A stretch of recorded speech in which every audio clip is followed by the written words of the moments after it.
Welcome, everybody, to episode 65 of PT Shop Talk.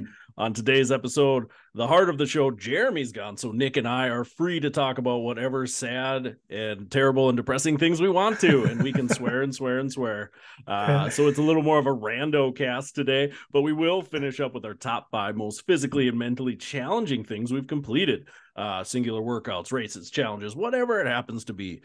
With me, as always, is Nick Sir Edmund Hillary Doling and Jeremy Van Klompenberg today. But he will No, be back, I promise. I promise. He's no. being top 5 dad today. So Yep. Shout out to little baby Kobe. He's no longer a baby. He'd be officially a toddler, I think, when you look it up when they turn 1. is that the rules? Yeah, that's what they say. We were talking off pod though, like, Jeremy's disdain for all things wrestling. I missed my opportunity here to really just go all in on like greatest heels in wrestling history. That's a tough list to come up with. A lot of good ones. Yeah, man, there was a time where I was a pretty solid Undertaker fan. Uh-huh. Like, I don't know when he burst onto the scene. Must have been late 80s, early 90s. 90, 91. Yeah. Yeah. Huge Undertaker guy at that time. He was just cool. He's a monster dude too. Like when you look Mhm. back, and I Yeah. mean, nowadays there's lots of wrestlers that are that size, but at that time, like, You it's just think a big so? dude. Yeah. Yeah. I mean, he was unique at the time, pretty athletic, former basketball player and all that. Yeah. But So I he absolutely wasn't a hated. heel very long though either, No, right? so here's how my story goes. I was a absolutely hated Papa Shango. Yeah, that guy. Oh, because Voodoo. he would make people bleed oil or whatever it was supposed to be, like down their Mhm. faces with his voodoo. And him and the Undertaker went after it, and I hated him.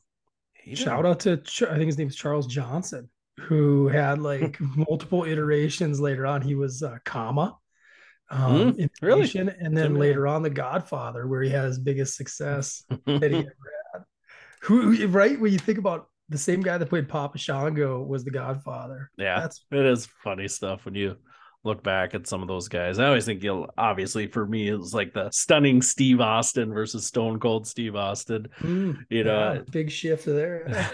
yeah, and obviously there was quite a few of those WCW guys early on in their career that just sucked and floundered, and then they went to the WWF and they Got a little found a good career. role for them. Yeah. Yeah, I mean, there was like a handful, like right, Stone Cold. You had Kevin Nash, Scott Hall, even. Yeah. Scott Hall had been around. He was a dude that had been around sneaky forever, like the mid '80s. He was in AW, like up here in the AWA, um, and sneaky huge guy too. Um, Oh yeah. yeah, yeah. Yeah, it's funny how some of those guys get that, the whatever their persona is kind of affects your perception of them a Mm-hmm. little bit. Like you said, I don't think he's that big of a guy, and then all of a sudden you're like, he was a huge dude. He's just playing like a Yeah, douche Italian guy or whatever, Razor Cuban, Ramon Cuban. There Cuban, you go. yeah, Yeah, Scarface you know, ripoff, yeah. But he it's he like, even like tried because I think he wanted to like the old story was that he wanted to be known as like a better worker. So he didn't wrestle big. He tried and he looked and he was always next to like Nash, guys like yeah, Nash. So you're right. gonna be small. But you could see it back when that NWO was just on fire. I mean, he's the same size as Hulk Hogan. I mean, that's pretty Yeah, cool to see. not a small Yeah. dude. I know he dominated in the Super Nintendo WWF game, man. I'd razor edge people left Yeah. and right on that sucker That with was him. sweet finishing move too. That would be another top 5. Like the best. Did we do best finish? No, we haven't. We No, haven't done. no, we've done. I think the only wrestling we've done is entrance music, right, And and wrestling moments. moments. Yeah. Right, Yeah, we kind the of only two lumped it we've all in done. there. Gave Jeremy a little flexibility, a little wiggle room to operate. Yeah. Yeah, So yeah, next time he's out being a super dad, we'll have to do something fun like that. we'll do that. We'll find. I'll look up that heel thing. My like greatest heel of all time. If you're just trying to figure out that off the top, I mean, you want to go to like Ric Flair in the '80s, Mm-hmm.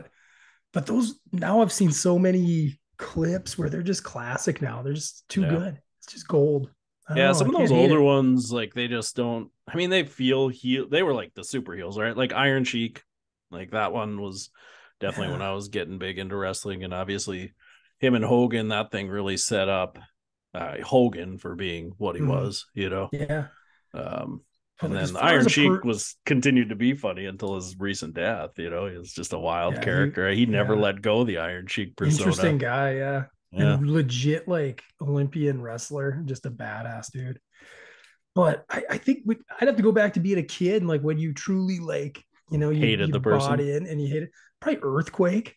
I And was he just gonna didn't even, say that was on my top 5 moments. You know, when he squashed Damien, it was like I hated that dude. well, Like Dame, I, but when he had us falling out with Hogan, right? Wasn't he, didn't hmm? he break Hogan's like ribs? And that was the whole like, you send him a postcard or you'll get send him, write him a letter and you'll get a postcard back. Yeah, Earthquake was a douche for sure. Only thing Earthquake had going for him is he kind of looked like my dad. So I couldn't hate him like too much, but That's what your dad looked like. That's what oh the old yeah, man. Yeah. yeah, yeah. He had an Earthquake look, you know, for sure. He was actually, I remember hearing this not that long ago. I think his name is John Tenta. And he was like a super legit athlete from Canada, like Really, yeah. strongman and all that stuff, and really agile. Well, when you think But about it, I mean, he moved around that ring all right, yeah, you know, for a big and guy. he had to have controlled his weight because his finishing move was just busting the chest, right, sitting on it. So Yeah. you knew that couldn't be real. He had to work that. Oh man, it was him. He'd jump around him in a circle first, right? Like, didn't he do some Mm-hmm. of that? Yeah. Stupid little jump. And now, all fairness to my father, he was not the size of Earthquake. I mean, Okay. Earthquake must Got have it. been he must have been what, 300? 400 must have Was been he four? 400. Yeah, That he had big? to have been. I mean, as much because Hogan was a 300 pounder, right? And he made Hogan look small. Yeah, that's true. And like you said, he was athletic, so under all that, there was definitely some muscle. You know, he Yeah. just wasn't Yeah. a he wasn't a What's sloppy. That's a crazy thing too when you like if you just follow a sport and you know how many of these dudes were like legit really good athletes back in their time and you just didn't even really know like Mm. Vader was I think he even started some games for the Denver Broncos way back in the day. Leon, is it Leon White? I'd have to look back, but yeah, Vader. it yeah, I mean you gotta be, you know, Kevin Nash was a solid basketball player, right? Was that what, Kentucky? Where he played basketball? Tennis, was it Tennessee? Tennessee? Yeah, he's decent until his legs or his knees crapped out on him, right? Yeah. Yeah, I mean there's those are all those different stories and they're just washed out. Macho Man was a great baseball player. Um, Neat That's things, where he right? And picked you're, up the cocaine habit, though. I bet, and just get jacked, just get on the juice. We've Yeah, talked enough about the juice. yeah. I Yeah. don't know what Macho Man's drug of choice was, but it's so funny now. Like as a kid, it's like, man, this guy's just intense. And now you go back and you watch those interviews and you're like, it's so crazy they Huh? would let him go out there and do those interviews. Like they were so random and so disjointed. Like Mean Yeah. Gene would just stare at him. Like, I don't Well, even know where me this and is Gene would going. pull him back in. He He would like get tried him to back for on sure. track. What Yeah. are you? Let me get this correct, Macho. Yeah. Do you mean to tell me? Yeah. Yeah, it's Those are funny. all good things, man. Blast from the past. But how was your Fourth of July? Yeah, fourth was good. Fourth was good. Lit off some fireworks, got all my fingies still, so that was good. Mm-hmm. You know, the weekend before we lit off fireworks, I had to work on the fourth itself. Oh yeah, yeah. But I still made it back Shout, in town in time to hang out with some friends. But it was good. shout out to Um, fertile Minnesota. yep. I went up there, took care of some nursing home residents that needed some physical therapy over the Here, holiday. yeah. So yeah, you know, that's interesting. That's been definitely a jump back. You know, I did nursing home for 4.5 years probably. Um, Pretty close to the beginning of my career. So get back and into it now, and things have changed a lot. You know, obviously the therapy is the same, but rules, regulations, all that stuff has changed. You know, I don't know if when I did it, it was rug levels, and we were Yeah. just coming off of, I forgot what it was before rug levels. We were just coming off of that, probably my first couple months, and then we were going into rugs. Um, and that rug levels, I think, was a good thing because previously you just had to hit like your ARD. So you set your date number and like Mm-hmm. you'd have to do it once a month. So for 1 week, you'd have like 500 minutes with a resident. You'd Wow. hit your level, and that would be your level for the whole month. So, right or wrong, I was a new grad. I would cover over there and it'd be like, oh, they hit their level last week. So you only need to see them for 15 minutes the rest of the month, each day, Wow. you know? Um, so then rug levels changed that where you had to do weekly, Yeah. you know, rehab reference dates, 7-day windows, and you'd have to get your numbers in there. But, that led to some stuff too, because that would be 720 minutes. You'd obviously get reimbursed way more than 500. So you always played that game with residents Yeah. of how many minutes, could you jam these poor people in That's where for? some of those companies were known for, ultra high. Everybody was ultra Yeah, high. everybody was an ultra, right? Especially if you had speech on board, man, you could just hammer through. But that was Yeah. tough too. You had to manage that because somebody hit, 500 minutes and you weren't gonna. There's no way we're gonna hit 720. It's like, all right, well, I know you had 75 minutes a day, Monday, Tuesday, Wednesday, but we missed Thursday, so you get 15 minutes on Friday. It's like Uh, that stinks. And it wasn't always fair either because you had residents that you knew weren't going to hit those high rug levels. So yeah. your high, really coveted nursing homes were just turning these people away. All right, I Yeah. know you're from Fargo, your family's in Fargo, but we're not going to get an ultra with you. So go find some small nursing home They 2 were hours that away. tight, huh? They were that restrictive. Because I also did swing bed care and acute care, so we'd try to find placement for these people, and yeah, Yeah. you would think it'd go the other way, where it's like, we can't. Well, we got the other end too, where it was like they were too high need, we can't take them. But yeah, you would Yeah. find nursing homes not taking people because they couldn't make the money off of them. Man, what a weird But world. yeah, which now leads us to where we're at now with like PDPM, where it's not therapy driven anymore. It's probably more nursing driven. Uh-huh. Therapy plays a role because in some ways it's more like performance based. If you can get somebody at a really low level to a really high level, Yeah. great job. But of course, how do you determine that? Your crystal ball, you try the best you can. But again, from a business standpoint, well, the least amount of therapy we can provide, in theory, it costs us less. But Yeah. that's tough too. So it's Man. it's different. Yeah. It's all changed. I'm learning a lot. It's been fun. I mean, I think you and I have had good conversations about just learning processes and jumping into new things, and invigorates you a little bit. I mean, I think sometimes there's some of that to be said, even if it's not the ideal setting as far as like, yeah, well, sports matter or something would be great, but it's kind of a fun journey too. And Yeah. Something different. It's good to stimulates the brain when we get challenged. yeah, and you train up staff, and you run into challenges Mm. that are not normal challenges for you, so it's kind of fun to work through some of those things. I mean, there's stress with it, but I like growth stress. Growth stress for me is not bad. It's almost if I'm gonna be honest, like this last 3 weeks, I've probably felt more awake, alert than I have in a while. It's because You you're know, swimming with tea, though. You're like that's part of it probably too. It's over a hard to tell. thousand. Yeah. This is acne though. I'm Just coming all up. of it.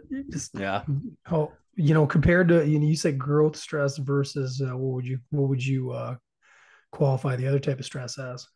Maybe that chronic stress of just the day-to-day stuff that comes up, Mm-hmm. it's not good, it's not bad. It's just stuff you got to deal with all Same the when it's time, the same stuff right? like repeat. Yeah. And definitely I think like, obviously shrinking stress or whatever you want to call that, pulling back, reorganizing stress. I think that stuff's always hard when like how something has come up, you lose a contract or somebody quits and things shrink back.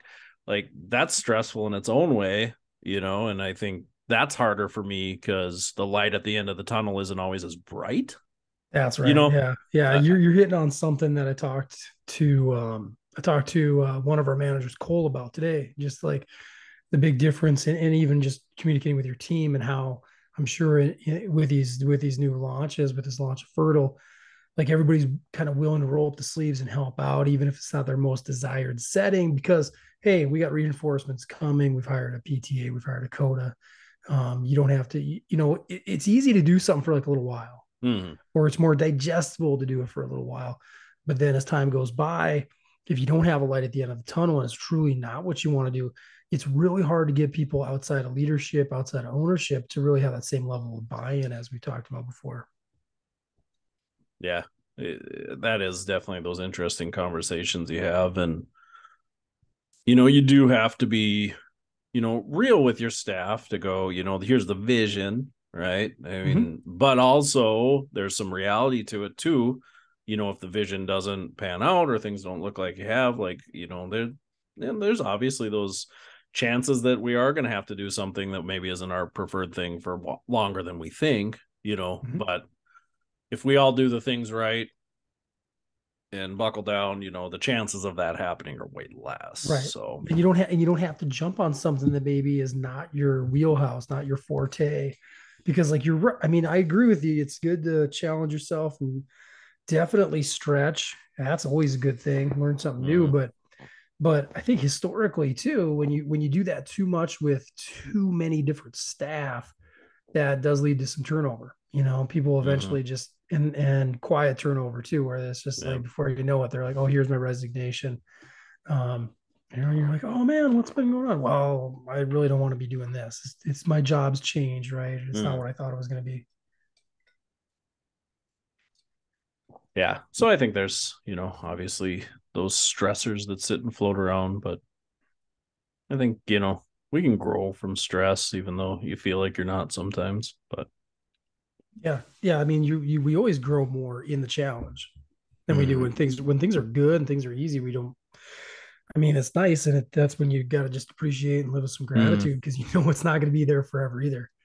yeah, You it's know. so interesting to think about your career and where you're at. I'm in the middle. I think our trajectories aren't the same, you and I, obviously, but as far as like career longevity and things, we're probably close to similar situations. But as far as like how long in the future are you looking at, what's going to be Nick in 5 years, 10 years, 15 Yeah. years, how far out we're looking is probably similar time frame, Mm-hmm. anyways. So yeah, you always wonder that question. Like, I'm sure most people have had that moment where like everything's really hard and you're like, oh man, I wish like I could just go back to being a staff therapist, or cut back and lose some of this stuff, and like, oh, it'd be nice just to go home at 5 or 4, low census once in a while when things are Mm-hmm. slow, and just go do stuff you like. But then I always wonder, like, man, how long could I do that before like I wouldn't be happy either? You'd have that itch. Yeah, I mean, and plus we know too much. I think. yeah, I there's think some that's of another. that too, right? It would be Eventually, it'll hard. come. I mean, there would eventually be a time. I think my plan, I guess, I haven't shifted from this, but I'd eventually like to transition out of leadership when I near retirement and move more into like a fixed term casual or PRN Mhm. PT type of role. I'd love to just do that on my way out. Um, Yeah, that's depends on kind of what what I've it's going to always thought totally too. depend on what this industry looks like though at that time. I mean, it's Yeah. changed a lot since we started. It's going to continue to change, and I've learned a lot from guys who've retired too, who they reach a certain tipping point with change, and it's like, you know what, it just ain't worth it for me anymore. You Mhm. know, to pick up to totally learn a new EMR system or learn a new documentation method in general, right? Sometimes it's that adding, it's remarkable on how much has been added to our clinicians as far as responsibilities in the last 15 years. Um, it really, it really is, and it doesn't seem Yeah. to like it. Doesn't seem as though there's a ton of opportunities where it gets pulled back either. Where it's like, oh, we're gonna trim this off, though. Yeah. Yeah, I think in my 13 years as a clinician, I don't know, probably the only time it ever got like easier was when Medicare like got rid of G codes. I don't know if you Yeah. remember when we used to have to do G codes. Oh yeah, yeah. It was like, That was a all right, nice never thought. mind, G codes suck, we're not tracking them anyways, they're not leading us to anything, you, Yeah, you can quit doing them. that was nice. That was like the one time in my career I can think of where I'm like, that was nice. I mean, yeah, when I first started, there was a lot of like pre-authorization, and that's gone away quite a bit for the most part. A lot of insurances required pre-auth when I first started, and now there's only a handful. See, Um, I and don't. in some ways, now Maybe as that a was more of manager, was that I maybe more of a prefer the NODAC pre-auth. thing or a regional Maybe, thing? yeah, might have been Because just I the insurances we dealt Didn't with, run but into a lot of that myself. Not that I can remember. Um, no, not really at all. It was, if anything, that seems more free and easy. So when I hear Secure Care tout that like they moved in and now Blue Cross doesn't need these pre-auths, it's like, gosh, I mm, don't remember that being a massive issue. yeah, Every maybe now that and was a again, Blue you'd have a, Cross North Dakota thing, probably. and every now and again you'd run into a patient. I can remember one right off the top of my head where I had to do a medical review meeting with a surgeon. That was his job by choice, but he was reviewing all these documentation, all these therapy notes, and she had a hard cap like of 20 or a 20 per year, 20 visits per year, Mm. and she'd had like an ACL. I think we did 13, 14 visits, and then she needed to go in and have um, some follow up arthroscopic like debridement done. Mm. And she was Kind of just, gosh, she was rough. She starting needed a back whole from lot square one. more. So we requested like another. This is why it sticks out in my mind. We requested like 12, um, and they gave us 9. I remember after the Yeah, review, I'm like, fine, we'll take the 9 and we'll make the most of it. yeah. I always feel like that like request for visits was always just like a pissing match because it was like almost never Well, did this they guy just was give you so what you nice. wanted. You know, it's This like guy I was. want 2 visits for 8 weeks. I don't know. This And they'd guy. be like, well, we'll give you instead of 16, we'll give you 12 and a half. This one shocked me because this dude was so nice and he agreed with everything. And he's, oh, I didn't even realize she had the surgery. And I'm like, yeah, that's in the reeval, Yeah, right. right there. Oh, okay. I must have missed that. Okay, this is all great. And then whatever it was, 2 days later, I get, this email saying, okay, it doesn't speak to the 12 because it's just like you're approved for 9. It's like, fine, we'll take Yeah. 9. See, I'd rather nowadays do a pre-auth, know what I'm getting versus like these post reviews where they just deny. Like Mm-hmm. that's stinks Or they too. they Like, threaten it. I mean, yeah, anyways, they're like, well, yeah, we're gonna boot you out of network and all that yeah. stuff. Not so much like I'm not picking on secure care that way, but like Medicare or something where they'll come back and be like, probably wasn't as medically necessary as you wanted it to be. So, but that has rarely happened. I was gonna say, That's I can't remember you guys having that. very. I think we've had like some close to episodes where we've had to go in and like probably add some different ICD-10 codes and then add some justifications to a few notes, and it's been fine. But Yeah. or we'll have like denial on one CPT code in a case, which that has always frustrated me because it's always Theract, and it's Mm. like, Mm-hmm. yeah, that should be our best one. Yeah. And it's like literally doing like pushing, pulling with the patient, like Florida waist lifts, things like that. And they'll like Yeah, they deny it because deny it's that, not huh? therapeutic activity. And it's like, That is too. That's by the nature. That's like their right? Like, definition that they give you. that's your definition in the Lifting, book. pushing, pulling, throwing. And it's so Um, dumb because it's like, well, that's not like they don't have to lift at their job. So that's uh, like you were doing Florida waist, but they don't do Florida waist in their job. Work comp is usually the ones that deny it. oh, And it's okay. like, but man, it's a work injury. I get that part, but it affects their like day to day life. Yeah. Like they're gonna pick groceries, bring Yeah, groceries in. They're gonna do their laundry. work comp can be touchy, man. I remember one time I was working with this guy who had his rotator cuff repaired, his all work comp, and he shows up like visit 9, 10, something like that. And he's got his back is just jacked up. He was almost going to cancel. And I just put in the note how this back pain's affected his ability to complete his exercises, everything he's Mhm. told me. He feels like it's set him back a little bit. And it changed the position. Like he wasn't able to tolerate supine for Mhm. any type of passive range. So we had to find other positions. I get this freaking call from the claims adjuster, whatever it was, 3 days later, because they were reviewing it pretty quick Yeah, no turnaround time kidding. each Holy visit. moly. And he's like, oh, okay, I'm just questioning, did you do any treatment for his back here? And we're like, nope. I'm just speaking to the fact that maybe change position. Okay, you can. If it's his back, you treat it, but it has to go through his other insurance. Yeah. We're not going to cover it. I'm like, okay. Yeah. And I get where they're coming from too in that way if they're two separate things, but that's surprising they that quick to review and that quick to call you. But No, that's why they stand out, right? When they're an outlier like that. And it's like, man, I couldn't believe how quickly he was I'm like, this, whatever the date was, you're like, oh, like Tuesday. All right. That's pretty fresh. At least, I mean, At you're least not, it's fresh, right? yeah, I you're not, hate the year later where they're like, yeah, yeah, those check out secure this care note. ones where it's like, this was 13 months ago. And you're like, oh, yeah, okay. There's probably an intentionality behind that too, right? Like, Right. But it what did does you, make you realize how important your paperwork is when they do those. And you're like, oh man, I need to write stuff. Yeah, like those little yeah, important things. I guess I do need to be a little better about them. yeah, And those yeah, are always well, tough too, just like when in doubt, recert it out now, where it's like, oh yeah, my shoulder's hurting. All right, I'm just gonna do a quick recert note today and add a shoulder to your Medicare case, yeah, get a physician to sign off on it because like tough. yeah, Because they can even be, they're seeing you for shoulder and like all of a sudden they have like this neck pain that's probably related. It's yeah, like, oh man, all right, I got to add this to your case because for me it makes sense that they're related, but I suppose for a reviewer they're not. And yeah. added to the plan of care, just extra paperwork. But when you talk about like EMRs, do you ever see like yourself, like, because I'm not like a tech guy, but like I think I can You're a figure tech stuff guy. out. You're more of a tech guy than I am. I run this whole show here. Look You it up. are. Look at me. But boy, it's hard for me to imagine they ever came out with like a system where I would be like, this is the thing that drives me out of my career. I could see if they're like, all right, you only ever get to do Yeah. telehealth with patients and you only ever get one visit with like every therapy patient, something Ugh. like that, or Yeah. where Shit you're like only that allowed to would. do evals and But PTAs have we've to do we've been everything. But we're a different generation than like the guys who retired now. yeah. I can remember Big Danny who worked for us. Awesome heart, awesome guy.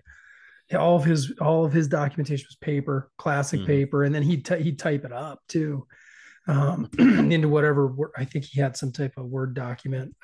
He did have like a template for this thing Typewriter.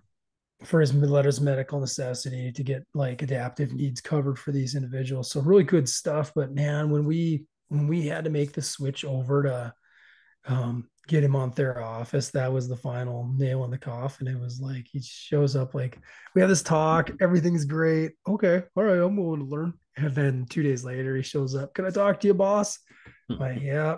And he's like, here's my letter Well, yeah, 2 days. resignation. And I'm like, yeah, I kind of saw the writing on the wall there, you Yeah. know?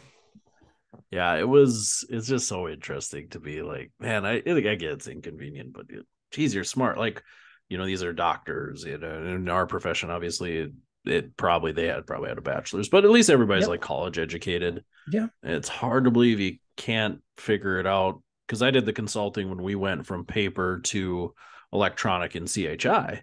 But And that's I would hear perspective. these. This is perspective though, Haas.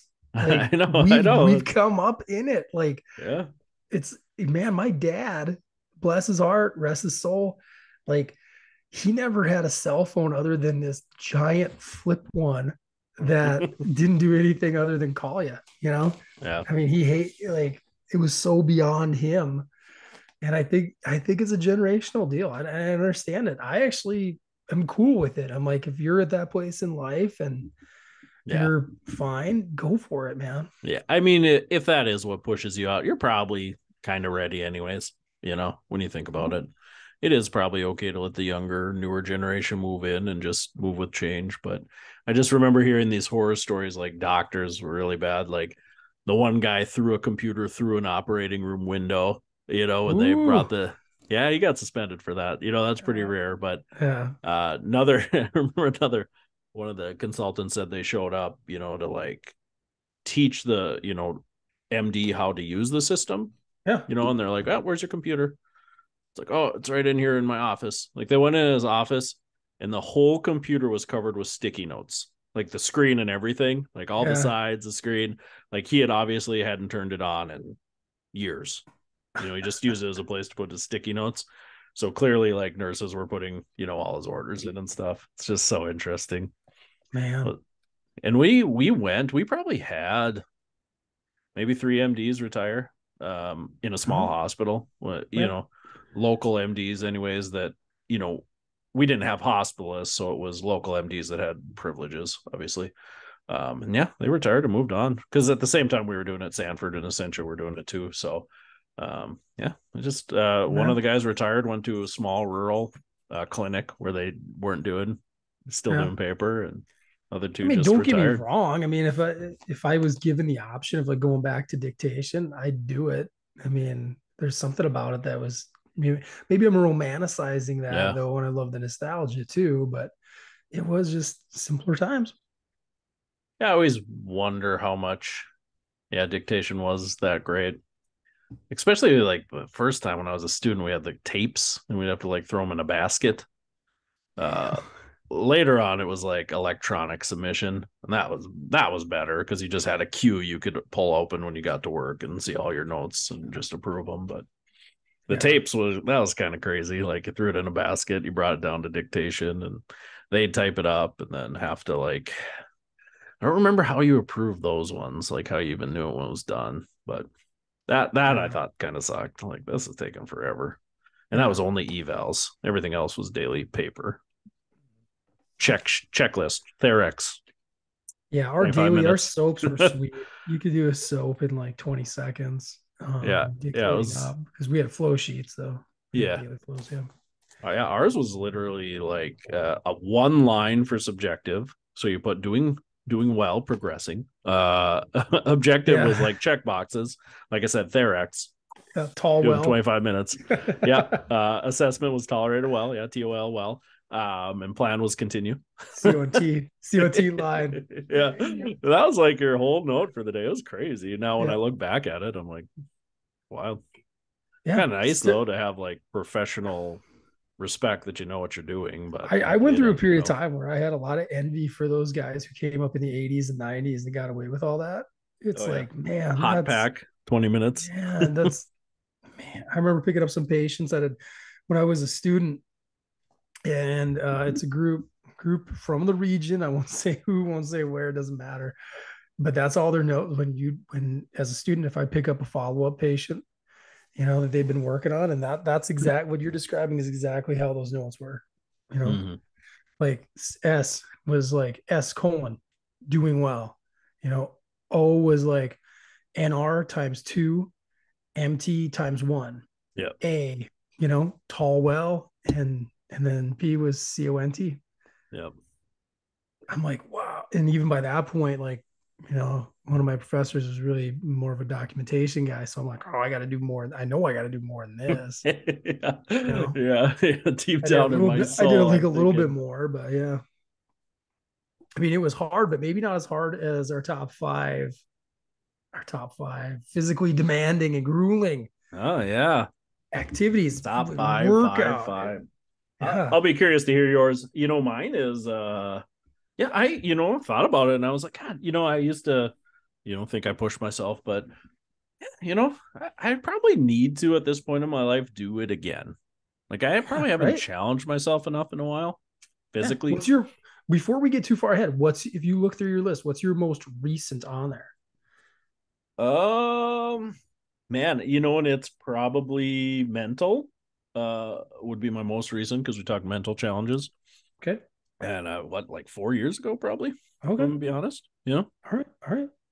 So Okay. So you went, okay, okay, I see what you mean. So you went like a mentally challenged, like a test, perhaps. correct. Challenging. Oh, You okay. went the mental part of the physical. Exactly. Like where you had Well, to overcome, where you had to shoot. overcome it all together. Sorry, no, Gotcha. I could have. All right, I see what you did there because that's a little bit. I could have added a couple other things there Yeah. for sure. When you You want to go with your top five, and I could rework mine into just a physical challenge with mental aspects. Quick. so were yours like all mental ones? Actually, I only had two mental ones, Oh, so I we'll just can. work them in. We'll work them in. Sure, you good with it? Yeah. Okay. No, we're good. We're good because that I'm just looking at it for myself because I'm like, oh, I would have, yeah, different perspective. There was at least one that I would put in there. But I'll kick it off. My Thank number you. five. My number five happened. It actually happened twice in the same week in the summer of 2014 when I was doing CrossFit from here in Marshall. And Karen, our coach, had the challenge of the week. We didn't do this all the time, but like it was to row 1,000 meters as fast as 1,000 meters for time. And it was after we're done with everything else, after we're done with the total, workout, the WOD, everything. And I remember I did it. We were training like Monday, Tuesday, Thursday, Friday. um, that year. And I did it, let's say like Tuesday. And I got myself on top of the board and I got done. And I was already like, to row 1,000 meters as fast as you can. I mean, after after a whole nother grueling workout, I basically just fell to my side, caught my breath and then sweat stuff out. Well, I show up Thursday and somebody beat me by a few seconds. So Ooh, I get through that'll everything get you. Thursday and then I do it again. And now I have a better target, right? Um, and I was able to beat that, but I about died in the process. It's Mm. crazy, but I love rowing. I love those concept twos. Those are sweet. But man, that stuck out right in my mind as something that physically, and we're talking like 3 minutes is all it really was. But man, was it brutal. Um, Exhausting. So that's my number five, the 1,000 meter row challenge that I did twice in the same week in like 2014. Yeah. No, boy, rowing is something I've tried a few times and just has never been for me. Man, I just don't know why. It's Some legit too repetitive. I some don't know. legit CrossFitter is just like listening and laughing because they're I know. like, oh, there's WODs where you do that 5 times over. Yeah, people are going to listen to my list and be like, I don't think he's ever challenged himself physically. It's like some of it when I look at the list, it's like, yeah, like football, football practices were really hard, grueling stuff, but that was really more just because I was out of shape. I got some. Yeah, I got something on that coming up. Like, yeah. yeah, the So team I stuff. Yeah. struggled a little bit with it because it was like, what was really grueling, what was really just like my mental immaturity, when you talk about the Yeah. mental Exact. aspect of physical challenges. Wait till we get to my next one. That'll speak to that. But So like my number five would have been like 2015, probably right around that year. No, not 2015, 2005, okay. 2006. I got into running Mhm. pretty regular. So I was running, I suppose, about 5 to 10 miles at a shot. Okay. Those were Yeah. kind of the numbers I was shooting for. Really got into it, really liked it. So I decided winter came and I hated running on treadmills. So I was like, I'm going to run just all winter outside. 2005, 2006, didn't have like money. I was an undergrad still. Worked a little bit. I mean, I had a little bit of cash, but I didn't tried to save as much money as I could for booze. Oh, Actually smart. at that point, I was actually kind of out of that party scene a little bit. But even then, I was just trying to save money I knew I was going to grad school at that point, and Yeah. so like I didn't really have much. It was like crappy winter gloves, probably like a Carhartt stocking hat or Peterson Seeds stocking hat, probably something I got free somewhere. Just classic long sleeve bum equipment shirt I was probably Mhm. wearing and Yeah. The just gear was sweatpants, cheap gear. Yep. yeah. Wilson sweatpants. They weren't even like windproof. They were just literally Mhm. sweatpants. And I every day I ran at least 5 miles outside. I would come in, just snot frozen to my face. I didn't have a face mask. Eyelids froze, eyelashes would freeze together and you'd have to peel them apart. And it became a grind, Yeah. like November, December. I kind of liked it. It was exhilarating. You go out, it kind of burns when you're breathing, and then you get going, and you're like, oh, this is all right. Yeah. And by February, March, I just hated just the idea that I was going to have to go out and run. It is so dumb because Yeah. I had a membership to the wellness center at NDSU. It's like I could run around on the treadmill anytime, but it just became this thing where it's like, I got to get out and run. And I was Oh, sore all the time. When I ran in the summer, felt good. You'd be yeah. tired after your workouts, but like that winter thing, I just started to get aches and pains. Probably the only time truly in my life I ever had like consistent aches and pains Well, running. I think the layers add weight. They throw off your gait a little bit. Oh They yeah, change you're your running on anthropomorphics a little bit. Yeah. ice, you run a little different. I suppose you run slightly wider, probably. I have almost probably like a crisscrossing gait. If I was going to correct Oh, how I really? run, Yeah. I scissor me timbers, as they say, a little bit when I run. Because oh yeah, I cut the inside of my ankles all the time with the heels of my shoes, for longer runs. Like I'll Yeah. be bleeding on my medial part of my ankles just because my heels cut. Um, Hmm. So yeah, I run wider, I suppose, in the winter. But yeah, it was like, man, my back ached, my hips ached, my knees ached. Like I've never had that before or since, and I'm not like a guy shaped to So, your, run. You would so think yours I'd was be like, sore, yeah, but yours was like this period of time, like just pushing yeah, yourself around that grind in the morning. I like get it. an Yeah. entire winter of running outside, and Mm-hmm. I've never done it since, other than COVID when the gyms closed. I ran outside Yep. again that winter, but I did. Yeah. Winter 20. I had some of my best runs like that 2021 winter. That was legit. then Um, I had money, so I had like Under Armour stuff that well, I had was, a gator. paper thin. It was like I had a face mask, I had lightweight gloves and Uh, hat. Like I was hot running actually. When like I would have to take layers off running, yeah. I mean, if you do, depends on the temp. Yeah. But I adapted. I journaled. I remember, you get to where I think my peak was like 22 below, but I'd have those ones. I'd have like a sauna suit underneath my sweats, Yeah. and that's a miracle worker in the winter. So that's a little life hack. Anybody listening? All right, my number four took place. I know it was the month of January, late January '98.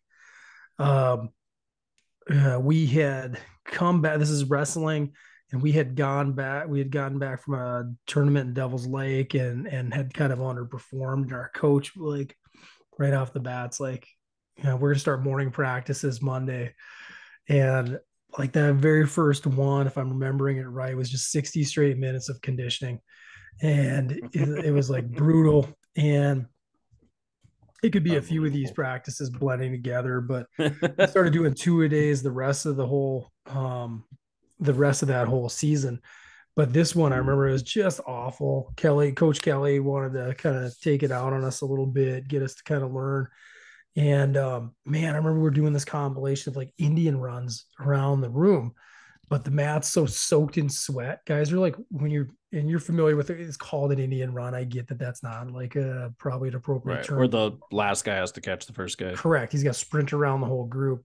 And we had to go till everybody was done. And that was like our finisher that day. And there's dudes like just wiping out, like as you're trying to sprint in a circle and the mat's so soaked in sweat. And it was like just nightmarish, hellish. I don't even think, if I'm remembering right, we had like our heavyweight didn't make it around. I know that. Um, and I almost think we just had to stop because we ran out of time. Like we weren't even able to finish that and get through it. Man, he was not happy, but that was kind of par for the course back then. And so going back to that mental fortitude, if I was to do that, there's a difference when you're 16 years old. It's like, it's pretty brutal. Um, but when you were, that's something you're doing in college, like 22, 23, and you have the right vision, the right focus. It's like a rite of passage type of thing. It's like a brotherhood thing. But there Yeah. was no brotherhood back then. At least it was just misery. Yeah. Um, too much high Sounds school miserable. dudes. So yeah, that's my number four, was like this compilation of CHS wrestling practices in '98. Yeah, those were always like because you already felt like crappy mentally because you did something wrong. Like we'd have those two where coach was pissed because underperformed or something, and like you already felt kind of cruddy because he was usually already berating you. And yeah, then you got to go out and try to tax yourself physically and mentally even more. Those were hard. And like I said, I don't know if they really did anything other than make you like pissed off and like resentful, but Sore as hell. Like yeah. 5 days a week, morning practice, 5 days a week. I mean, it Yeah. was just I overtraining too. yeah, I don't know if it ever like really created behavior change, if I would be honest. I mean, you're young, dumb teenagers, maybe a little bit I on gotta some say that, things, I but mean, maybe not at the time, but I look back on some of that stuff and it's instilled some of what we were just talking about, like getting up at 5 a.m. and freaking balls cold January and hitting outside. I mean, that comes from somewhere, yeah. all those things. But even when you hate it, there's the Yeah, I think old Dan Gable quote: "After you wrestle, everything else in life's easy." take his word for it. My number four, my first of two mental challenges for me. Uh, Interestingly enough, taking the PT boards is not on my list. I didn't think that was like that mentally taxing because I prepared for it for 3 years, and I'm just typically I don't have a lot of test anxiety. It's never been a thing for me. But this test did give me a little anxiety. And it's silly now looking back because like it's not even a test they do anymore. But like the GRE, which Yeah. I took my senior year, like that was like a lot of studying I did for that. And it just was like crappy studying because like at that point you've been through all this stuff. Like I had taken English 5 years ago and now they wanted me to write essays and then you'd have Yeah. to like it was a lot of word recognition. This is to this as this is to that. Yeah. A And lot they of tons of analogies. It was an yeah, and they analogy. had Yeah. like a book of like 13,000 words to study. I had it. And I was like, this is terrible. Like I studied it every day. And like I had just finished up with calculus, but like that test had a lot of algebra, a lot of trig on it. And it's like, all right, now I got to go back and like refresh all that stuff. And I'm trying to get into grad school already. It was just another thing on my plate. And it wasn't, again, from a mental standpoint, nobody was pushing me but myself. Yeah. Like nobody cared if I got into grad school. Nobody was giving me the answers to this test. Nobody, I didn't take any like exam prep courses. I'm sure Yeah. there was some at NDSU if I would have known who to Huh. ask. I can't say my advisor was great. So it was like all on my own. I didn't know how to study, what to study. You know, I bought the book. There was like a Yeah. study About the book I bought. book. Did you just have like two practice tests in it? Yeah, Like I on a think it disc? it did. Oh, it didn't have a disc. It was paper. Like the Yeah. back, like 200 pages of the booklet was tests. Yeah. So yeah, I took one time myself, didn't do great because that GRE, I'm sure it was the same when you took it. Like it was an adaptable test. Yeah. So if you did poorly, the questions got easier. If you did well, the questions got harder. So I didn't get that part with the paper test. You missed out on that. So that Yeah. was like different when I got Well, to it's the kind of, and like even the CD-ROM's not going to do that. It didn't have true. that functionality. Yeah, I It was guess. just like straightforward. And mine was like, I've told students this. I bombed the first one and I aced the second one. So Yeah. I went into the test having no idea how. I went into the real test not having a clue how I was going to do. Yeah.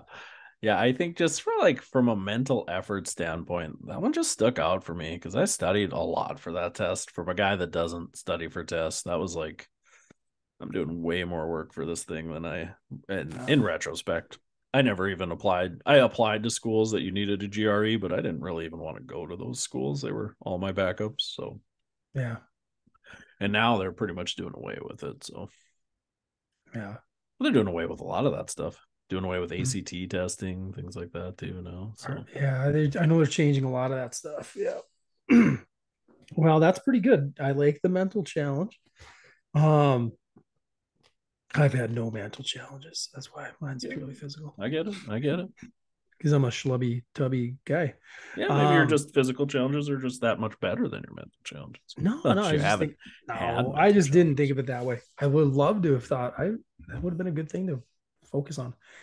My number three, I'm going back to CrossFit, and this I'm pretty positive we were prescribed this like before the 4th of July, and it is a hero wad, much like the Murph is a hero wad. This was named Holbrook, and I will never forget that. I've only done it one time ever in my life, and for whatever reason, this was so tough. I just to share with you and the audience here, Holbrook is prescribed. You got to do 10 rounds of the following for time. So when you're done, you're done.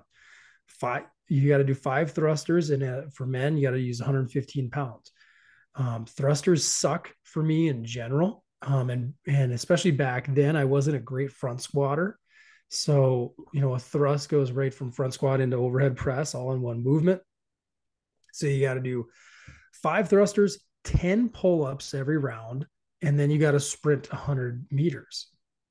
And I also remember those pull-ups got like 100 pull-ups for the Murph is to me easier than doing 10 rounds of 10 before you can move on, because you can always bust up the Murph and like, okay, I'm only getting like 3 pull-ups at a time now, or 2 at a time. I'm gonna drop down and start squatting again. You can't do that with this one. And I just remember, man, I was so damn sore when I was done. But I also had a lot of fulfillment because you can look around the room and there was probably like 8 people in our class, and and everybody's on the grind, and that helps you get through it. But that was, to me, it left an impression as one of the toughest workouts I've ever done in my life. Wish I would have been like journaling back then to keep track like my time and what that was. I was a lot lighter then. I was probably walking at about 210, 205 to 210, and that makes a hell of a difference with your pull-ups for sure. So that was my number 3, the Hero WOD Holbrook. Holbrook, yeah. Yeah, I like your challenges. Should have did some of these. All right, my number 3 actual physical challenge. And I think I talked about this before. Like when I was 29, I decided like I really wanted to bench 300 pounds. I've never been like a good bencher. Like okay, legs, deadlift, squats. That was always came pretty easy for me. But I don't know. I just got cruddy arms. My shoulders hurt. When I bench, I get a little bit of ache and pain, no matter kind of tuck elbows, flare out elbows. I've tried a lot of stuff, and I just could never. Like in high school, we lifted super heavy, and I could never get to 300 pounds for whatever reason. And we were dumb. We didn't lift well in high school. I mean, I was trying to bench by doing 16 different chest exercises. Following classic, too much like, volume, and you're not really focusing on strength. Should have just benched. I wanted to bench heavy. I should have benched. I didn't need to do flat bench, incline bench, decline bench, dumbbell press, flies. But we've told the listeners we were following like Flex magazines. Yeah, these were all Ironman chest build workouts, which really weren't. Fake plates in the photo shoot where everybody's like incline pressing, 405 for reps. Yeah, and their dumbbell press was like 200-pound dumbbells in each hand. Yeah. So I was like, you know what? Like I'm 29 now. I'm way smarter. Like I know way more about lifting. In decent physical shape. prime. I mean, physical prime, technically. Right. I'm gonna turn 30. Let's do like a little physical challenge for me. Let's bench 300 pounds. I think I started at like 225. That's like what I could bench. That was probably your 1 rep max was 225. Probably pretty close. Maybe 240. I could probably do 225 or like maybe 3 reps. So it was probably a little higher. But so I decided to do, I'm sure you're familiar with it. I don't know how you actually pronounce it, but like a Smolov. He does like a Russian squat was where he became famous with his thing. But it's good. I mean, it's good. Yeah. It's get a little beaver urine in you and just start benching. But so they call it Smolov Junior for bench. And really it's so you're benching, all you do is bench. It's 4 days a week. You do 6 sets of 6 Monday, 7 sets of 5 Wednesday, 8 sets of 4 Friday, and 10 sets of 3 on Saturday. And it's all based on percentage. Yeah. Yeah. And did it for a month. And I think I hit 315 at the end of that month. Yeah. But it was a grind, man. Those 10 sets of 3, like the first 7 sets, you're like, this is so easy, because it gives you, again, a percentage of, what you believe your 1 rep max is. And then you kind of retest every week. You have to send this to me, because after we're done with the try starts next week. When that thing kind of runs its course, I'd like stuff like that, just a pure program. Yeah. So week 1, you're doing like 10 sets of 3, you're doing at 85% of your 1 rep max. So yeah, like that lasts like 3 sets of 3 at 85%. That does get tough. That's gonna be real tough. Yeah. And at the end, you're burning, boy, and you're just beat. Like that's a lot of reps. You just don't think about it. And what type of rest are you supposed to have between your 10 sets? Like 2 minutes, 3? Yeah, I think it's 2 to 3, somewhere in that range is what they recommend. Okay. And then really they talk about, obviously you can do some other work, but they really don't, you can do some accessory work, but they say, don't spend time on rotator cuffs and all that stuff. Just hit the bench, go ahead and do buys and stuff. But, don't do a lot of tries. Don't do a lot of rotator cuff stuff. Just bench because you're going to be wore out. Those muscles are going to be shot anyways. So it worked. Like I said, never thought I'd do 300 and got there right away. So cool. Send that to me. That's my number 3. Smolov. I should send you the superhero one that a T Nation had. They called it superhero. I think that's what they called it, but maybe it was action figure. I can't remember, but you still go through your different body regions, but you have like one prime movement. So like let's say Monday is chest and shoulders. Gotcha. So your main movement is your bench 7x3, and but you're doing like I want to say it's 65% of your 1 rep max, but you're only resting for 60 seconds in between every one of those. Mm, So that goes fast. And yeah. then so it's like they've named it this because it's the melding of like conditioning with strength. And then after that, all of your accessory movements, like your overhead, if you're going to do like overhead shoulder press, lateral raises, stuff like that, you're doing 6 sets of 5. I think, yeah, 6 sets of 5 reps, but you're only resting 30 seconds in between everything. So you're able to do a lot of different movements in a short amount of time, and it does gas you out. I don't know why I stopped doing it. It's a pretty good Yeah. program. And That then so stuff's then like Tuesday you do like squats, right? 7x3 with your squats, and then or front squats. You program one of those things, and then you do like lunges as far as your 6x5, um, mm, something ugh, like that. ugh, lunges. 6 by Yeah, I hear you. ick. Well, no, that's cool. My number two is my most recent physical challenge, and it was the Murph this year, May of 2023. Um, Spoke about it just super briefly earlier, a couple weeks ago, but the fact that I did it 6 months post-op, I don't feel had any type of adverse effect to my knee joint itself, but the fact that I wasn't able to really train for it like I'd had in the years past at all. Being, I had almost 0 miles running. Um, it was such a grinder, and my body weight being probably 5 to 7 pounds heavier than I was last year at the same time. That makes the running harder. It makes your pull-ups a lot harder. I suppose everything to it, like squats don't seem to be all that, 7 pounds, probably not, but push-ups, pull-ups, all that stuff. Um, Thankfully I had my son coaching me along the way, Mm, my wife encouraging me in the garage, and but man, when I was done with that, I think it was dating back to maybe the first one that I did. It's probably the least amount of running I was able to do for the second mile. mm, I like my legs just had nothing left. yeah. And I could barely trot, and then it was like I was walking again, and then I Mm, get back up, and Connor was like constantly encouraging me, doing good advice too. Like here, just dad, get ready, 10 seconds, and then we're running again. I'm like, yep. And then I'd run, and I could maybe go 30 seconds, and it's like, oh, I can't even pick up my feet anymore. Right. I just didn't have that conditioning component. And it was brutal.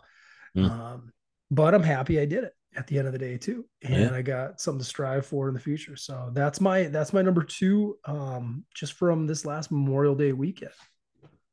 Yeah.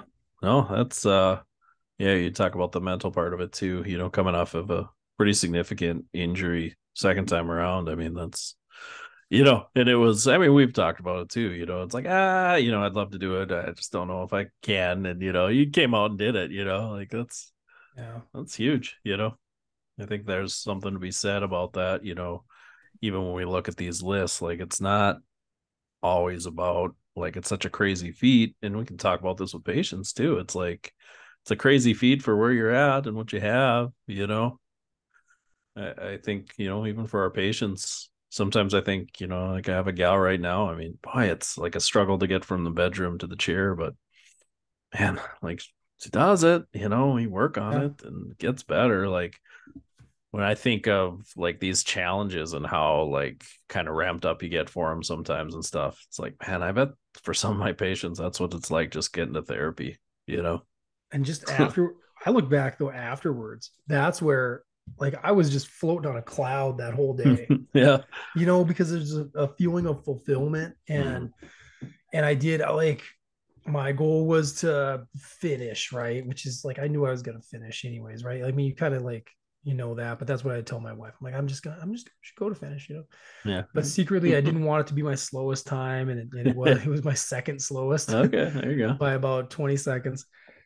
Um, but yeah, man, the rest of the day, and then it's like my mind's just already working ahead. Like, man, if I was to do this again, and actually train. And like, so even as of this morning, my weight's down. I'm about 3.5 pounds lighter than I was Memorial Day. Mm. Like that, when I would have did it. So if I just, stayed the course, and let's say I did a Labor Day weekend or something like Yeah, that, like, what's that going to look like? Right. that's cool. Yep. Right, my numero two, my second mental challenge for me, I think just pushing myself mentally, was definitely like course prep, creating a course for me. We've talked about before on the show, but for those new listeners, I teach a weekend course like for our company, and putting something together from the ground up and really like putting effort into it and making it the best you can do. Luckily, Brady, guest of the show a long time ago now, was helping me out with it. Her and I were co-teaching the course, so that was helpful. But just the like every Definitely. night Yep. going over slides, trying Yeah, to find man. Yeah. references, taking all that information you have, and putting it together in like a cohesive way, and you look over it and over it and over it again, and like it's amazing how many times we changed like the order of slides and how slides looked. And I still change it to this day. It's like the fifth year I've taught it. It's like we're talking about just overhauling it completely now. Oof. Yeah. It's like whew, I don't know if I want to, but and I'm Man. Yeah. currently in the It's a totally different type of grind you're talking about. yeah. I mean, it probably took, boy, I don't want to miss saying, cut Brady and Maya's effort down, but like 6 weeks, 8 weeks really of like pretty consistent late nights on this thing.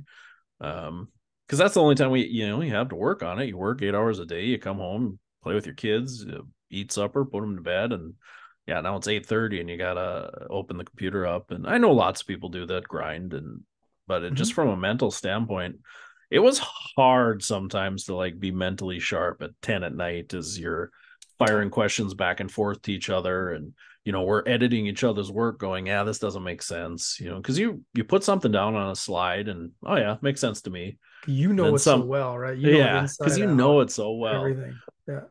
that you can make leaps in assumptions and things like that, or gaps in knowledge. And so like we had to do a really good job of self or editing each other and being really honest too.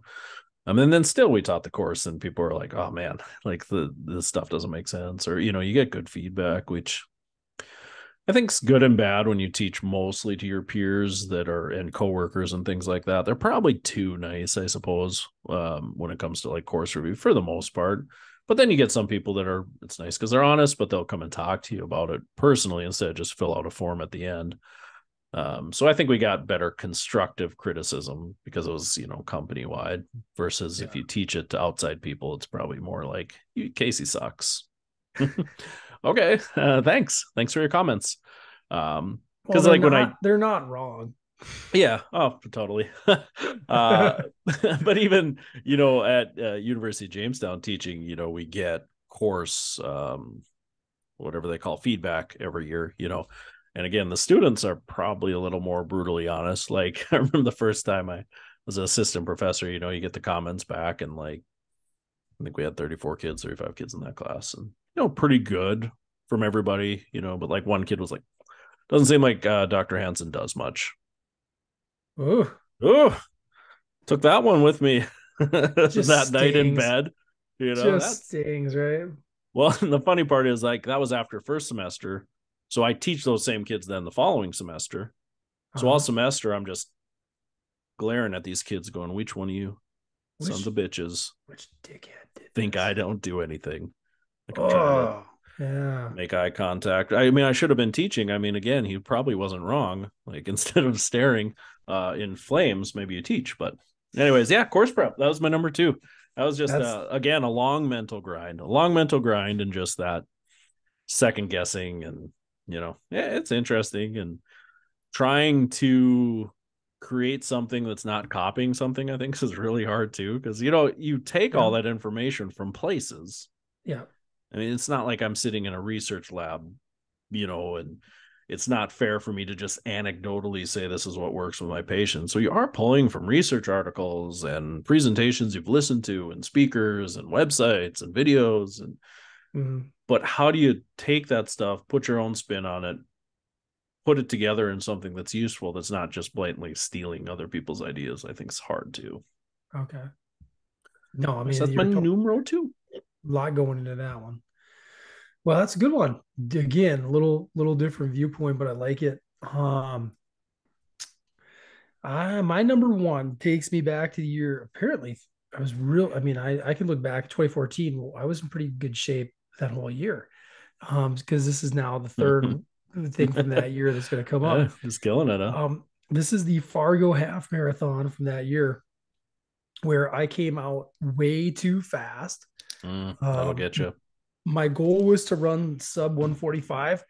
Um, but deep down, you always want to run a little faster. And through I remember the first half of the half for 6.5, it was like I was on pace for about 130 set. I want to say it was 137, 138. So You were burning. That's a pretty I good was clip. I was feeling really good. Yeah. But I also knew like this is not sustainable. Like I'm gonna start struggling, but yet you're still kind of unnatural. Like maybe I can, right? And maybe I could just power through this. It's so And different when you're running with people, though. so this thing is like, yes, it's working out and everything. Like I'm gonna have my best PR by a landslide. And then boom, that particular year, they took us through like the path took you through Concordia College. Mm. And I remember we hit that like right at she was at or shortly after mile 10. And there's a lot of curving and meandering through Concordia College. And at that point, I just start getting calf and hamstring cramps like I've never had in my life. And it was just like demoralizing because it wiped me out. I'm stopping and I'm stretching and I'm trying to get going. And then I'm like, starting to trot again, go again. Maybe it's 20 seconds, maybe it's 30. And then, something cramps up again. And it made for the most hellacious, final 3 miles. Yeah. And you're just wiped. And my time oh man, I remember analyzing those clips so much on like how much I slowed down on that second half. And I barely got through it at like 144. So I got like Yeah. my goal, but my pace had just slowed remarkably and I could like hardly run at all. And it was just like it's frustrating. Anybody who's been in a race and you start cramping and you realize like you think you're going to be able to get out of it and then you can't. It becomes more and more demoralizing every time they rear their heads. And you're like, man, oh man alive, like what the hell is going on here and why can't I work this out? That and a little chuckle. I had the worst nipple bleeding I'd ever had. For some Okay. reason that tank, I was wearing this Under Armour tank top and it just didn't agree with my Mesh, I nipple. assume. No mesh. But man, we still have pictures of it. It's kind of funny. It's like a grayish Oh, yeah. silver, and you could see like just bleeding through the front side. It was Yeah. very uncomfortable. Looks like some of those posters for the Dark Knight movie, back with the Joker, the red eyes, Yeah, mouth. yeah. Yeah, You that's go from like thinking you're gonna PR to like moments where you're fighting that mental thing where part of it you're like, screw it, I don't even want to finish this damn thing. Like I just want to walk off right now. you There's so just much go off the trail and cry. suffering. You just keep going. Yeah, for sure. So what was your nipple protection situation? You go body glide? I That's did a what you little did? body glide, but that was not enough. Not enough. I find body glide's good for about 10 miles. That's about it for Okay. me. It was always good for my thighs, but not the Mm, nips that day. Not enough. But yeah, yeah. that was my number one. It's almost gonna be 10 years next year, but that was my fastest half I ever did, and I was really happy with it and had my Forrest Gump moment when I crossed the finish line where it's like I just don't feel like running no more. Yeah. Yeah, it's a good segue. For me, my number one, 2012, would have been Medtronic, Twin Cities Marathon, the Okay. Yeah. full. So I'd mentioned I was into running, probably through most of grad school, through my first couple of years of work, and my coworker wanted to run a marathon, asked me if I wanted to run with him, train. Said, yeah, sure. I mean, I was probably already running longs of like 12 to 15 at that point. So I was like, yeah, that's no big deal.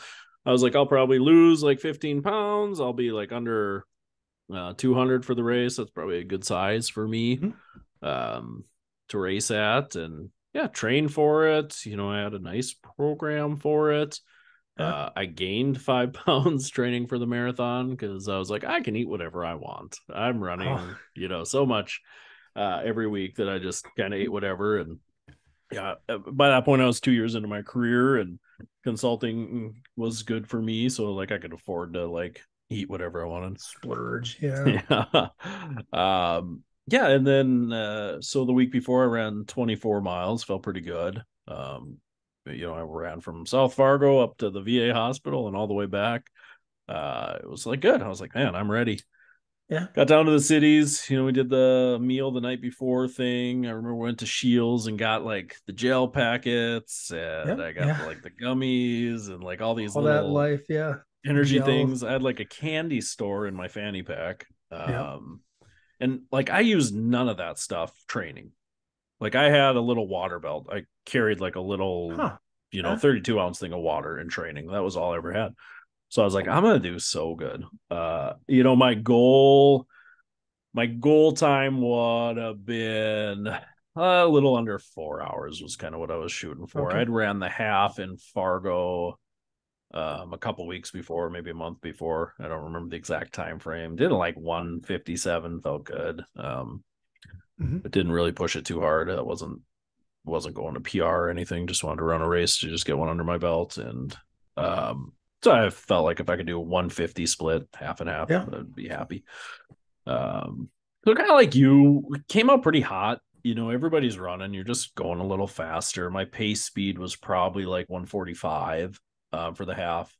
So I was like, oh, that's good, and we got to mile 13:1 right around, and that was right around the pace I was running. I think it was like an hour 40 something. I was like, oh, I feel really good. Like we stopped, we actually just started walking a little bit at 13:1. My wife met us, brought some like actual energy bars and some actual like kind of food to refuel, not just little crappy gel packets and stuff. And started running again. Obviously, we took, maybe walked for a minute. Took off running again, felt pretty good. Um, the Medtronic is definitely hillier than Fargo. And I did not take that into account. I did hills one time in my training, and that was just running up and down the dike in Fargo Gotcha. for about 2 miles because I was like, this sucks. Like you run up the dike for 30 seconds, turn around, run down, and you just Yeah. keep doing that over and over again. So like Medtronic's pretty not hilly, but like up and down, up and down, up and down. You're running around all these lakes, Minneapolis, St. Paul. And then like I don't know if it's like the last 6 miles maybe is just like a 3% incline, like the whole time. Huh. Yeah. So yeah, right around mile 16, kind of same thing as you. My calves started cramping up so bad. And I was running with my buddy and his wife, and like, God, I stopped, stretched out. Same thing. I'd run 1-2 minutes, cramp up. I'd have to stop, stretch, like to the point where I told my buddy and his wife, just take off. Like I feel bad. Like I'm holding you guys back. And Hmm. I feel like I'm trying to push myself too hard to keep up with you guys. And I'm just making myself cramp more. Like Yeah. if I can just stop and stretch out, I'll be okay. But like you said, it doesn't really work that way. Like once your body No. gets to that point, It like just you wants to gotta, keep cramping. You got to yeah, you kind of hydrate got to up. be You got to done rest. almost, Yeah. So that was mile 16. So I had 10 miles to go. Yeah. And it was Yeah. just brutal. I mean, I finished, but it was such a mental game. There was so many times, especially by that time where I'm running by myself, mile 20, 21, where just stop. Like, like, why? You're right. You're yeah, just then asking yourself all these questions. like you're gonna finish with a terrible time. You're miserable. But that's like I just don't give up on things. So I finished, and I remember so it's that like 3% incline, and then you finish running downhill into I don't know if it's like the Capitol building or whatever in St. Paul. Some sort of federal building you end up in. And I remember uh-huh. like getting to the top of the hill and start run down, and there's still at that point, there was still spectators there. And like probably the last, I don't know, 100 yards, football field length, it's just people both sides cheering, probably 3, 4, 5 deep. Yeah. And at this point, I'm cramping up like every 30 seconds. Yeah. And I It's remember brutal. again, Just just pain. going down that hill thinking, like, just don't cramp up. Like, you have literally 100 yards. You'll be fine. But again, you can't mentally tell yourself not to cramp. I get maybe 10 to 15 feet from the finish line and I go to the ground. Oh, really? Both my calves cramp up so bad. I had to go to the ground and stretch. And there's like, I don't know. I'm sure it's this guy's job. I shouldn't call him a jag off, but this dude with a telephoto lens. You know, one of these like Yeah. $5,000 He's cameras. he's working for the marathon, like taking the Yeah, photos. he's Yeah. 5 feet from me with this stupid camera, taking pictures of me crying, stretching my calves out. I'm like, just why? Nobody wants to see this. I I'm got not gonna some buy it. right. I got nipple bleeding going on as well at this point. Like, I'm miserable. People are, trying to be nice. You got this, man. Get up. I'm like, it's cramps. Like, I can do it. I just, Yeah. like my body is just giving me shit right now. So yeah, Uh, finished. And yeah, so little under an hour 40 something in the first half. I think my total time was like 5 hours and five Ooh, minutes or that's something a like that. brutal. That's a brutal second half. Yeah. Brutal second half. So probably as much mental as it was physical as far as Yeah. challenge. And I think if And it's like mine, I mean, I don't recall cramping ever during a training run. no, Like never I had a cramp. never. And No. it's like it never occurred to me like I'm not gonna have cramps, right? And Hmm. I'm gonna be just fine. And yeah, the shit, oof, Yeah. that was rough. I don't know, I always wonder if it's because I had too many candies. Looking maybe, back on it, I yeah, just sucking down gels and eating gummy worms for 13 miles probably sat with me too yeah, much. I don't know. That yeah. was so Well, weird. I think, obviously in retrospect now, knowing what I know, it was just lack of hill training. My calves just were not used to sure, yeah. that motion and they just, there was nothing I could do. I don't think it had anything to do with electrolytes. I was pretty hydrated. I think Um, mine was going a little too fast in that first clip, and then not hydrating enough at each of those stations, just blowing by them for the most part. yeah, I I mean, think that's what it's been a long I, time though. So yeah. I mean, I had 10 miles of stopping at every water station and just standing there drinking 3 or 4 cups. just not So enough at it that point. couldn't Yeah. have been a hydration issue by the time I was gone. I probably drank about 15 gallons of water when I was doing that. So Yeah. Well, this was fun. I mean, this is good. Bet you yeah. Jeremy's gonna miss us. I bet he's but Yeah. We'll be back on normal track. But yeah, that concludes episode 65. So, like always, hit us up at ptshoptalk@gmail.com. For our YouTube followers, PT Shop Talk. I apologize. I've been behind on videos. I will catch up. They take a little longer to kind of edit and post. So, definitely behind. I will catch up. I promise. Check us out Facebook, Twitter, all those fun places. Until next time. I'm Casey Hansen. With me, as always, Nick Doling, and with me, not as always, is not Jeremy Van Klumpenberg.